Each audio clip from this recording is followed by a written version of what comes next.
Dar from Dar's Divine Connections, here with my fur baby Dusty Boy. And we're here to talk about the human energy system, sometimes called the biofield and chakras. And just to give a little disclaimer, this is how I see it. I enjoy sharing this information because since I applied energy therapy to my life, I've been so much happier and healthier. So that's why I'm sharing it with you. One of the things that I love to do with my clients is use my gift of viewing to assess their energy, either in person or remotely. And basically, there are two things that I look for. The first is the aura, and that's that surrounding energy field of the body, which to me kind of looks like colored steam rising up from a hot pot, or it looks a little bit like fog over the ocean in a beautiful blue, or fog over the grass in a beautiful green.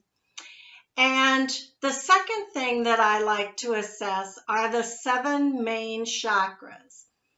And those, I know some people see the chakra as the Sanskrit word, wheel of energy, and they look like pinwheels. And to me, they look like pinwheels in babies and young children, but as we get older and then as more people seem to be awakening, to me they look like hula hoops. They look like big hula hoops of beautiful color around the body. And before I get into that, I just want to clarify that there are many different schools of thought regarding the energy field and regarding the chakras, and there's Eastern views and Western views, and they're studied all over the world. And I'm just stating things from my own experience and how I see these. To give you a brief background, I could see energy around people and pets since early childhood. And when I really reflect back, I think I could see energy around trees and plants and grass and flowers as well. But what I really remember is seeing energy around people and around dogs. And I've always had a dog and can see their energy. The few times I shared what I saw during my childhood, I was pretty much quieted. Either with the saying, children should be seen and not heard, which thank goodness that's outdated. Or if I got my words out, they'd say, oh, she's our creative one. She's the creative one in the family. So the first time that my artwork reflected, I was finally good enough at drawing in about, I don't know, 4th or 5th grade, when peer pressure is real heavy. People would question me, my classmates and the teachers would question me on what I was drawing. And I seemed to be, especially when I added color, it was all wrong. There were these shadows around people and these beautiful colors around some and not so beautiful colors around others. And I pretty much got the 3rd degree. So I learned really quickly that I needed to have my art reflect the reality of the teachers and my peers to get approval. So I went through a stage of actually tracing scissors and tape containers and tracing everything. And my brother said, looking back, he was really worried that I thought I was going to be some type of an art teacher, and all I did was trace things. But when I got into college, I realized that there was a whole school of art called Impressionism. And so then I started kind of fitting in and having a name. And so my artwork could have all those beautiful colors and all those shadows in them, and it would be called impressionistic, and I got good grades for it, and I finally felt kind of comfortable in how I was viewing life. Although I still didn't talk about energy. I still didn't have the words for it. I still didn't talk about it until I began teaching at a college that actually offered courses in energy therapy and energy healing. And I got involved with every energy healing modality I could find. So for a span about 25 years, I found myself immersed in the language and the art and the healing of energy. So I have accepted seeing energy as an awesome gift that others can benefit from, and there's no reason to not share it. So that's my story, and I don't worry about people thinking it's weird. It's a gift, and I finally am speaking my truth about it. So let's get to it. Perhaps you're familiar with the technique of aura photography, which mainly captures the colors of the emotional layer of our biofield. And for demo purposes, I'm going to use artwork based on the work of Barbara Brennan. She has several healing books out over the years, and this diagram is a combination of many of her art illustrations. So the first thing that I see is the etheric body, which is a deep bluish gray kind of line around the outside of the body.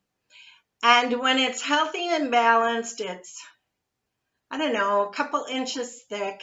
I'm not really good at math. It's a couple inches thick, and it seems pretty smooth. And then you'll notice that this says healthy, balanced biofield. And then the next layer is kind of a misty gas-like layer, and that's the emotional body. And quite often that reflects the kind of emotion that the person I'm looking at has been going through.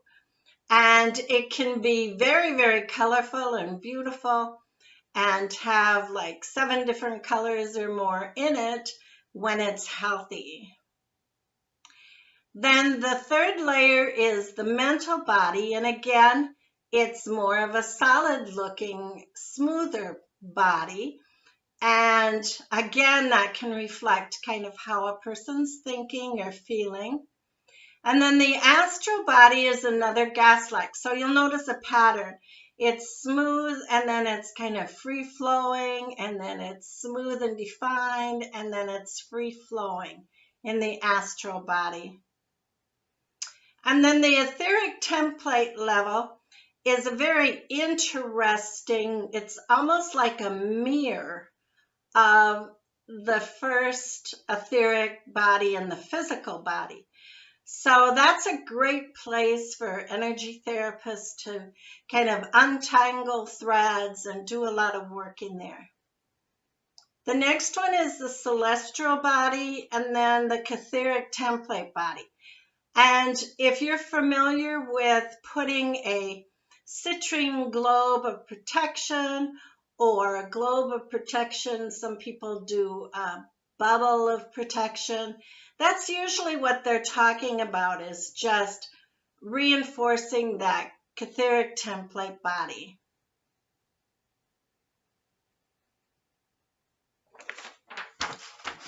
So when I look at a person, I don't define all 7 layers. I just look to see where there might be breaks in the layers, or dullness of color, where there might be richness of color, and if they're just walking by me, I certainly don't look at all. So I just wanted to clarify that. The next part of the human energy system, and probably the most talked about part, are the 7 main chakras. Now, in my healing profession, I deal with multiple chakras, but these are the 7 main. And when they are healthy, clear, clean, and balanced, they are light, they're bright, they're easy to see. And you can, if you're interested in energy therapy or if you plan on learning more about it, I want to say that you do not have to see energy. Many energy therapists have other senses that they use, and touch is a really big one. So you can actually feel the vibration, just a slight trembling of a healthy chakra as well. And if they're sluggish and blocked, they appear like duller or thicker or covered in kind of a haze. And again, you can kind of feel that too. They can kind of feel heavy and sluggish. So looking at their strength of their color is a big thing that I do, or feeling for strength of color. And also energy therapy uses pendulums and other metaphysical tools for deciphering how healthy the chakras are. But the energy system, everything is energy, and it's really important that we know both the physical and the emotional connections to the chakras as energy workers, or just as energy enthusiasts. Anyway, there's an entire list of metaphysical tools that resonate with each chakra. There are crystals and planets and your birth sign and essential oils and a certain sound or a note or planets. There's mantras and mudras and archangels. And I'm not going to go into any of that. When I do some future videos on each chakra individually, and I'll cover some of those types of things. Anyway, here are the major 7. And the first one is the root. And we usually start at the bottom. So the root is located where your legs come together, the lower hip area. And it vibrates in a beautiful, rich red, like the red of an apple, shiny red apple. It's about being in the here and now, about basic survival. It's grounding to the earth are all attributes. Sometimes there's a pattern from childhood of fear of reality, wanting to flight when people do leave their lower body. They spend a lot of time up in their head.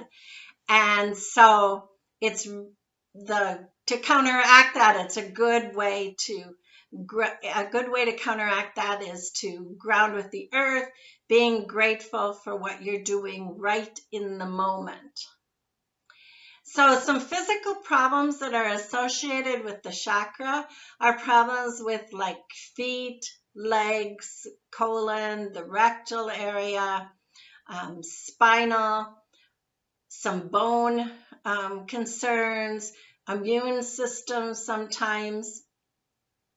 So lots of things below the waist that come into play with the beautiful red spinning root chakra. So we're just going to cover the name, the color. You can see the symbol, some of the characteristics, and some of the physical signs. So the next one is the sacral. Some people call it the sexual. And it's the sacral chakra. It vibrates in a nice bright orange, like the orange fruit. It's about self-care. And when it's running well and spinning beautifully, and it's clear, clean, and balanced. You're into the ease and the flow of life. So it's about self-nurturing. You can use water to clear out any guilt and shame, or music, saltwater baths or showers. All those types of things are beneficial for the sacral chakra healing. And physical problems have to do with things in that area, like you'd expect: the bladder, the urinary flow. People who have chronic back pain or sciatica, we quite often look at the sacral chakra for that. Inflammatory disease, Crohn's, sexual dysfunction, any kind of frigidity or impotence or anything like that, we look to the sacral chakra.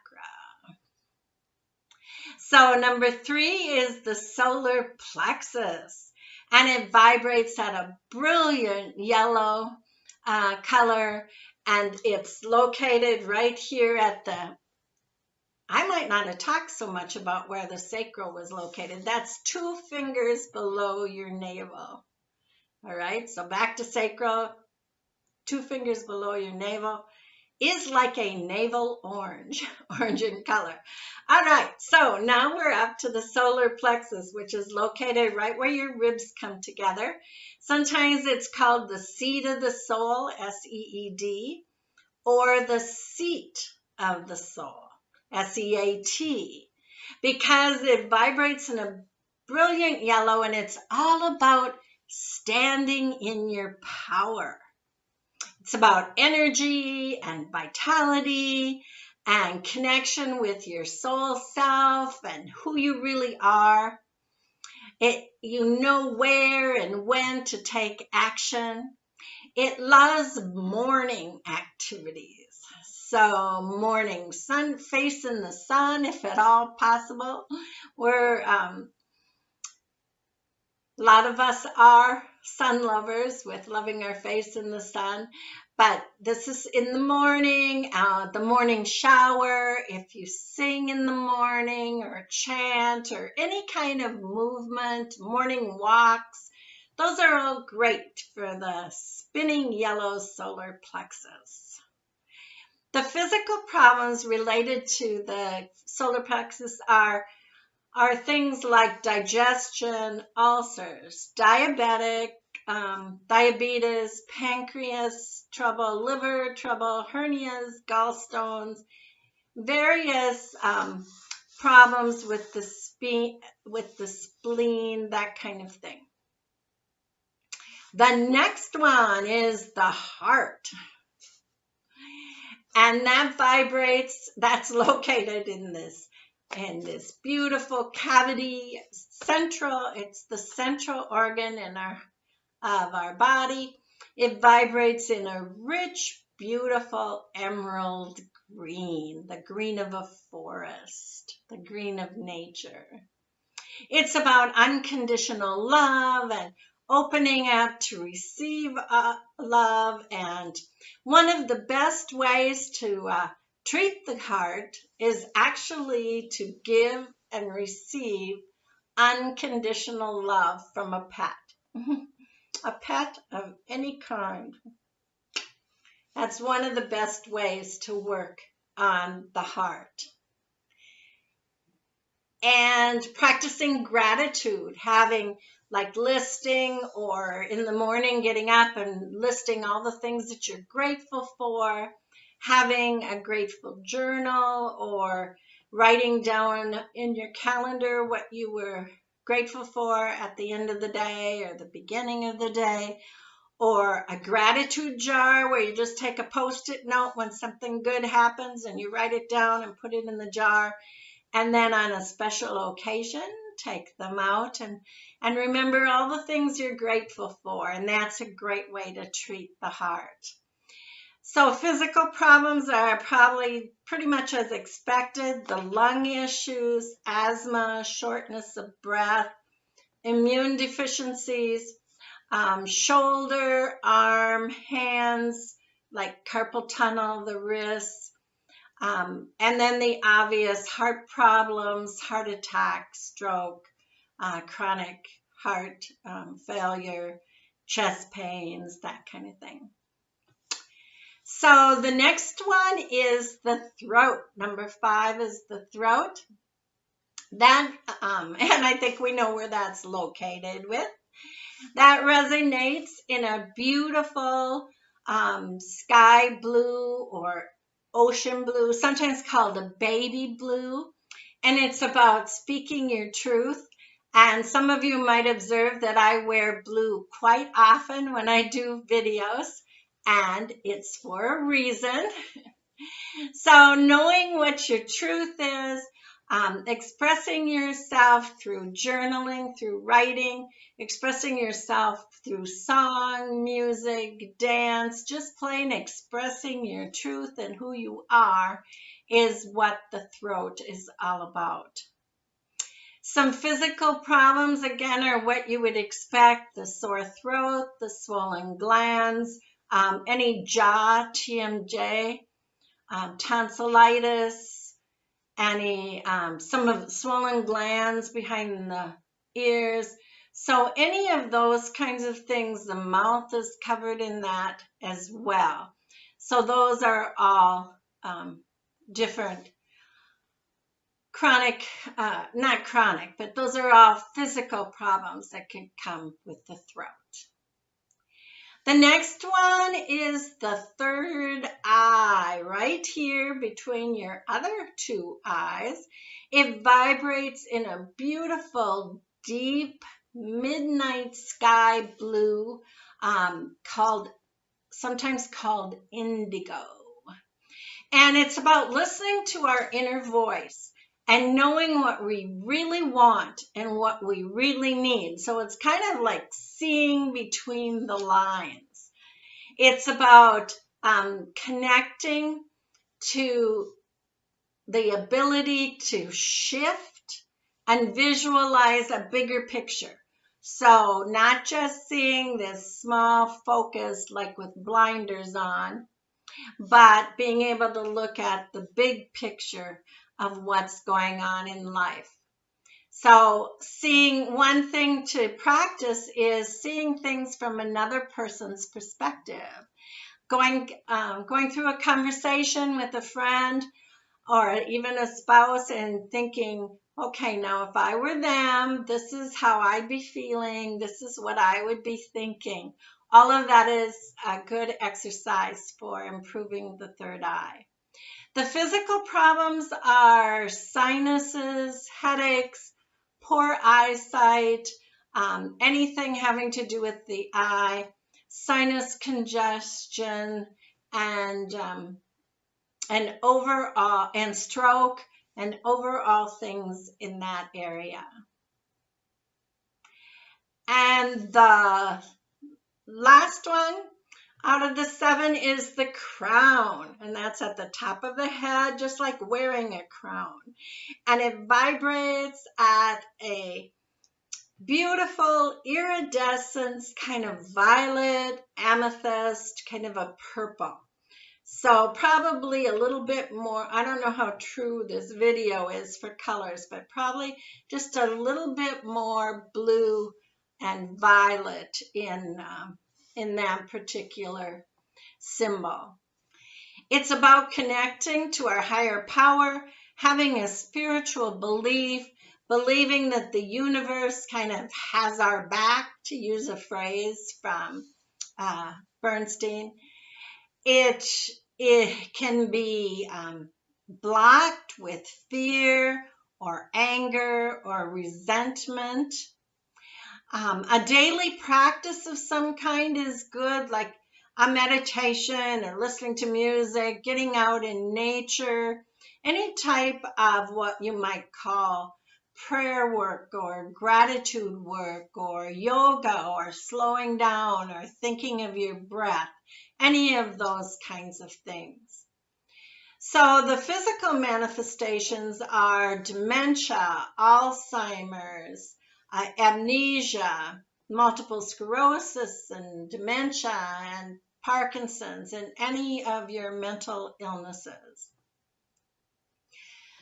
So that basically covered all 7 of the chakras, plus the 7 layers of the etheric field, or the biofield, as I had called it earlier. So just to give you a quick overview, the root then is red, and signs of it being blocked would be if you're feeling fearful, unsafe, or spacey, and then the root we'd want to address. The sacral is that beautiful orange, and blockages would be any creative blocks or any sexual dysfunctions or frigidity, or just lack of wanting to participate. The solar plexus is yellow, and that has to do with blockages would be low self-esteem, lack of willpower, would be there in the solar plexus in that beautiful yellow.